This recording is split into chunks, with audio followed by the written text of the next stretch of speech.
The 2018 Ford Mustang is about to launch in Australia, bringing some significant changes across the pony car range. Now we're going to be driving this car at the new Tailem Bend facility in South Australia in a couple of weeks' time. But before that, we've been given early access to one for a closer look. Let's check it out.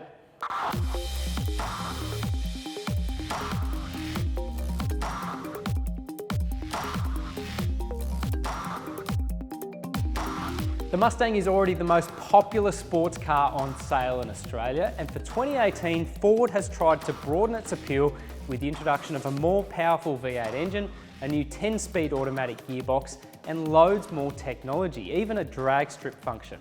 We'll get to some of those bits and pieces in a moment, but first, the styling. When you make changes to a cult car like the Mustang, you're always going to have detractors. And when this design first lobbed in 2017, there were loads of them. From some of our very own readers, cannot say that I'm a fan. Holy moly, Ford surely must not want to sell more Mustangs. The Mustang has died, it's over. A little bit dramatic, but I think you'll agree that when you see this car in the skin, it's pretty striking. In essence, the styling changes concentrate on a lower, remodeled bonnet and grille, repositioned air intakes, and all LED front lights across all models. Further back, you'll find revised LED taillights, a new bumper, and optional performance rear wing spoiler. In the case of the Mustang GT, there's that cool quad-tip exhaust outlet.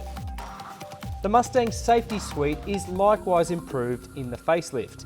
The introduction of autonomous emergency braking and other technologies elevating its official safety rating from 2 stars to 3.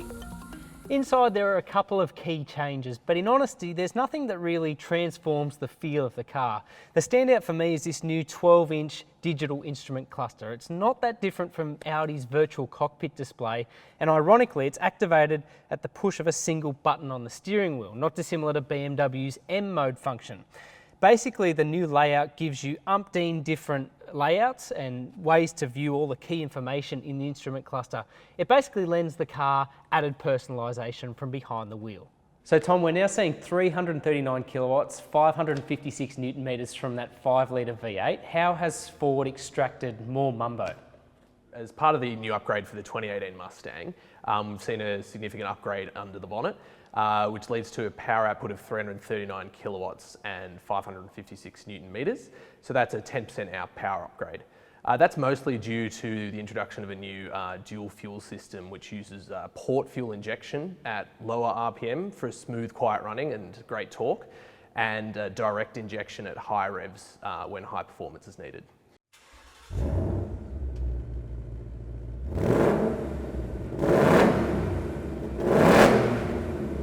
There's also a new 10-speed automatic gearbox available in the Mustang. It's moving away from that old 6-speed unit. So what's the move there? Why did Ford go with that direction? So this one's much more advanced. You can instantly tell that it's a cutting-edge transmission. It shifts very quickly. It seems to know exactly what gear to be in. Even things like when you're on the highway and need to kick down a gear to overtake, for example, it's got the ability to drop 5 gears in one go. So direct from 9th to 4th or 10th to 5th, whatever you need to get the power you need to overtake. Ford in Europe is actually claiming a 4.3 second 0 to 100 time. And a large part of that is a new drag strip mode. Can you tell me how that works? Well, drag strip is one of our new modes. We already had 4 in the previous ones, and they utilise different calibrations of the transmission, the throttle mapping, and the steering. Drag strip mode actually changed the throttle and the transmission mapping, and it means that as you're powering through the gears, it holds the power during the gear changes so that there's a seamless power delivery all the way to whichever speed you arrive at. There's also new shock absorbers and a new cross-axis joint in the rear, but I understand the big revelation with Mustang is optional Magna ride dampers. Can you tell me a bit about those? Magna ride is awesome. It's basically a best of both worlds approach. Because the dampers are constantly adaptable, it uses electromagnets and a fluid that can be stimulated to change the damping actively. It's measuring 1,000 times a second, so as you're going around corners, it changes that to be stiffer and more responsive. But when you're on the highway, it makes sure it's got a nice, soft, smooth ride. Now, one of the big things with Mustang has been the ability from very early on to be able to customise it and make it your own.